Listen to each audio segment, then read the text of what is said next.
Bonjour à tous et bienvenue sur la chaîne RCB Racing. Aujourd'hui on se retrouve pour une vidéo un peu particulière. On va avoir un véhicule qui est un petit peu plus excentrique que ce qu'on peut voir d'habitude, dans le sens où c'est un véhicule vraiment typé dragster. Donc si vous voulez, dragster c'est les grandes lignes droites, etc. Donc c'est un véhicule de chez Traxxas et c'est le Drag Slash. Donc c'est une reproduction du C10, le Chevrolet de 1967. Et ils ont fait ça vraiment bien. Alors ça veut vraiment muscle car, d'accord, vraiment une voiture américaine. Ne vous attendez pas à avoir une voiture pour pouvoir faire de la piste ou des choses comme ça. C'est vraiment typé pour faire des drags, des courses en ligne droite. Et ils ont même poussé les choses vraiment loin. On va regarder ça avec la télécommande et pas mal de petites options. Donc déjà dans un premier temps, c'est un véhicule qui est à l'échelle 1/10, qui va avoir pas mal de choses qui vont changer par rapport à d'autres véhicules. On a une transmission qui est renforcée avec tous les pignons moteurs qui sont métalliques, etc. Vraiment quelque chose de solide, robuste.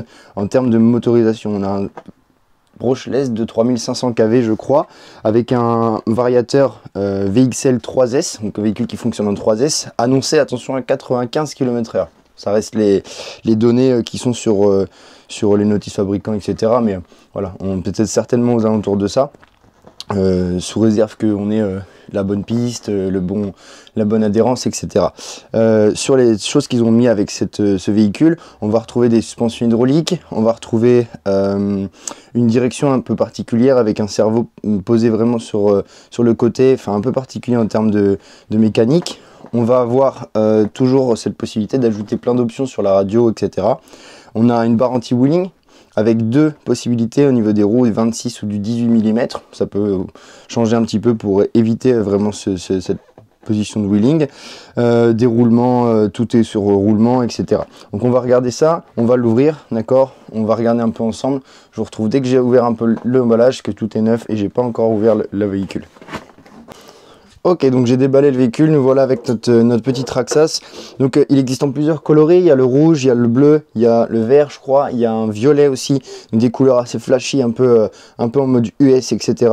En termes de design, je trouve ça vraiment cool, il est sympa, il y a vraiment cette recherche de véhicules US, Chevrolet, etc. Et vous voyez que c'est vraiment bien terminé. La petite barre anti-wheeling que je vous disais, donc qui va certainement venir se positionner derrière. Vous avez tout qui est noté pour venir mettre ça en place. C'est une option, vous n'êtes pas obligé non plus de le mettre. Mais vu de la puissance, il y a certainement des chances que ça parte un peu en wheeling. Notre radio, qui est la même finalement que la TQI, qui est la même que j'ai pu avoir sur le Traxxas, le TRX4. Ok, c'est la même chose, sauf que vous allez voir certaines options qui sont un petit peu différentes. Ils n'ont pas utilisé les mêmes boutons pour les mêmes actions, donc on verra ça un petit peu après. Donc notre carrosserie, il y a certainement possibilité de mettre des LED, etc. Ça va être certainement des options qui vont sortir ou qui sont sorties, je ne sais pas. Je vais laisser ça ici pour l'instant.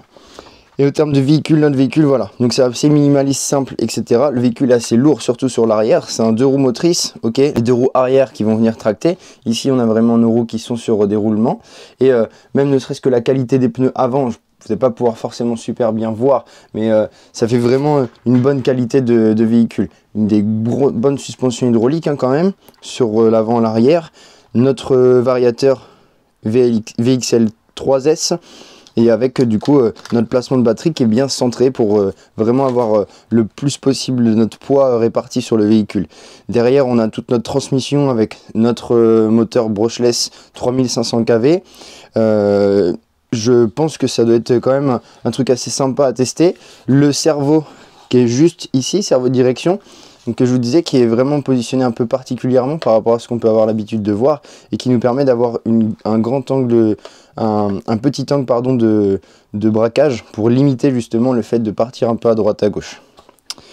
Voilà, donc, je vais laisser ça pour l'instant ici. Sur les choses maintenant qui sont vraiment particulières au véhicule et qui donnent le charme du truc, on va avoir déjà ces pneus. Vous avez certainement remarqué un petit peu ces gros pneus là, des gros pneus qui sont vraiment archi denses. Alors je sais plus, mais c'est je crois inspiré vraiment de pneus de dragster réels. Donc c'est vraiment un truc qui est dense, qui va venir s'accrocher. Vous verrez le grip que vous avez sur pas mal de matière, c'est vraiment impressionnant. Et je pense que ça peut vraiment donner quelque chose de sympa. Donc ce qu'ils ont fait, c'est qu'ils ont poussé ça pour pouvoir essayer d'avoir vraiment un véhicule qui est vraiment typé sur Dragster. Donc sur les télécommandes, sur la radio, ils ont modifié un peu le bouton que vous avez juste ici. Donc première option que vous avez, c'est ça. Sur la télécommande, vous avez les options traditionnelles. On peut d'ailleurs mettre ce que je vous avais présenté, tout ce qui est système de Traxas Link, où je vais pouvoir du coup utiliser l'option drag, ok, où il y a certainement des choses encore en plus. J'ai jamais regardé vraiment ce qu'il y avait sur cette option là, mais ce serait intéressant de pouvoir tester ça. Vous avez votre trim de direction, etc. Et surtout ce bouton, d'accord, où en fait vous allez pouvoir venir en temps départ arrêté. Je vais actionner ce bouton, je vais mettre la gâchette à fond, et dès que le signal va être bon, je vais pouvoir lâcher le bouton, et en fait ça va me donner du coup une accélération vraiment franche dès le départ, éviter d'avoir à actionner la gâchette qui me fera perdre un tout petit peu de temps. Je vous dis, ils ont poussé vraiment le truc très loin. Donc c'est une option, c'est rigolo, enfin c'est vraiment sympa et c'est vraiment bien fait. Et sur ces options là, ensuite on va avoir aussi le traction control management. Donc ça c'est vraiment un truc qui est cool aussi. Ça va vous permettre de pouvoir avoir le véhicule qui va vous permettre de se guider un peu plus facilement, faciliter le freinage à la fin de votre course, et surtout limiter les dérapages, etc. et pouvoir vraiment avoir une course ligne droite le plus rapide possible.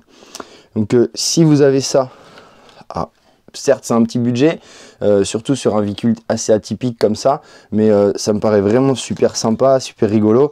Ça avec des potes, il y a moyen de s'amuser pendant un petit moment sur des petites après-midi à se faire des courses. Vous avez besoin juste d'une ligne droite, un peu de bitume et voilà. Donc sur le reste, comme d'habitude, on va avoir tout ce qui est notice. On a beaucoup de pièces de rechange, des pignons différents pour mettre des pignons. Tout ça c'est d'origine dans la boîte. On a des petits crochets pour les carrosseries. Vous avez quelques clés. Vous avez une multitude de pièces de rechange dessus. Toute la notice. Enfin voilà, c'est du Traxas quoi. Donc ça a un coût. Mais on est encore sur un véhicule vraiment de qualité, quelque chose de renforcé. Je pense que c'est quelque chose, si on en prend soin, ça peut durer vraiment un bon bout de temps. Et je vous dis, il y a certainement, ça se trouve, des options encore, on connaît Traxas qui vont arriver derrière. On a notamment là, je suppose, les LED qui vont arriver. Ça, c'est une certitude parce que dans la carrosserie, on a les emplacements pour les positionner. Donc voilà. J'espère que j'ai répondu un peu à vos questions. Si jamais vous aviez jamais vu ce véhicule, je sais qu'il n'y a pas forcément beaucoup de vidéos en français sur le véhicule. Si vous avez des questions, n'hésitez pas à les mettre en commentaire. J'essaie de répondre au maximum à ça. Et ce véhicule, je vous mets le lien en description. Vous pouvez le retrouver sur Breizh Modélisme. Et je les remercie de m'avoir permis de pouvoir faire cette vidéo, vous présenter ce véhicule. Et je vous souhaite une bonne journée et merci. À bientôt.